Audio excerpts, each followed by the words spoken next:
পঞ্চগড়ে এই প্রথম পুরাতন ব্যাটারি চালিত অটোরিকশা ভ্যান ক্রয় বিক্রয়ের বাজার উদ্বোধন করা হয়েছে। পঞ্চগড় থেকে আব্দুর রহিমের প্রতিবেদনে দেখুন বিস্তারিত। শনিবার 15 আগস্ট দুপুরে পঞ্চগড় সদর উপজেলার পুরাতন পঞ্চগড় মিলগেট বাজার সংলগ্ন মিল মাঠে 8 নং ওয়ার্ডের যুব সমাজ সপ্তাহে 2 দিন পুরাতন ব্যাটারি চালিত অটোরিকশা ভ্যান ক্রয় বিক্রয়ের বাজারের আয়োজন করে। আনুষ্ঠানিকভাবে ফিতা কেটে পুরাতন ব্যাটারি চালিত অটোরিকশা ভ্যান ক্রয় বিক্রয়ের বাজারের উদ্বোধন করেন পঞ্চগড় জেলা বিএনপির সদস্য শাফিউজ্জামান পাটোয়ারি রুবেল। এ সময় পৌর মহিলা দলের সভাপতি সেলিনা করিম, পঞ্চগড় জেলা ছাত্রদলের সিনিয়র সহ সভাপতি জাহেদুল ইসলাম, পুরাতন ব্যাটারি চালিত অটোরিকশা ভ্যান ক্রয় বিক্রয় বাজারের আয়োজক আব্দুল বাতেন সহ কমিটির সদস্যরা।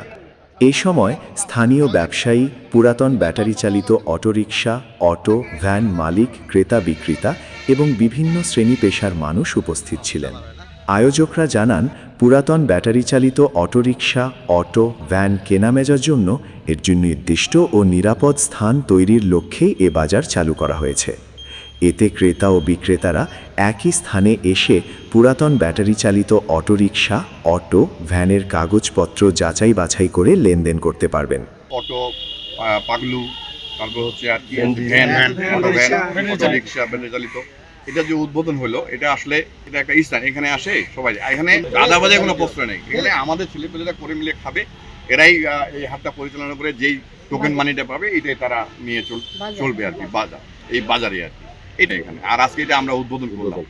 তারা জানান, সপ্তাহে 2 দিন প্রতি শনিবার ও মঙ্গলবার পঞ্চগড় সদর উপজেলার পুরাতন পঞ্চগড় মিলগেট বাজার সংলগ্ন মিল মাঠে এ বাজার বসবে। ফলে পঞ্চগড় জেলার আশপাশের এলাকার মানুষ সহজেই পুরাতন ব্যাটারি চালিত অটোরিকশা, অটো, ভ্যান কেনা বেচার সুযোগ পাবেন। প্রথম এই 8 নং ওয়ার্ড যুব সমাজ তৈরি করছি যে এখানে যাতে বেকার যে আছে ছেলেপেলেগুলো আমাদের এখানে কর্ম হবে, প্লাস এখানে যাতে অবৈধভাবে এই যে বিভিন্ন জায়গায় চোরা কারবারি এরা বিভিন্নভাবে অবৈধভাবে এই অটোরিকশা বিক্রি করে। তো এইটাও কিন্তু একটা রোধ করা যাবে আমাদের, যে এখানে আমরা কাগজপত্র দেখে তারপর এখানে ক্রয় বিক্রয় হবে। তার আগে কোনো অবৈধভাবে ক্রয় বিক্রয়ের কোনো সুযোগ থাকবে না।